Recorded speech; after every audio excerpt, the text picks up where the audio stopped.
सभी की नजरों के सामने वह व्यक्ति लोहे की पटरियों पर लेटकर लाइव स्ट्रीमिंग शुरू कर देता है।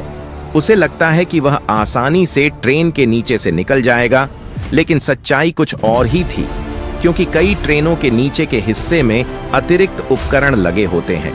अगले ही पल वह व्यक्ति अपनी गलती की कीमत चुका देता है और अपनी जान गंवा बैठता है।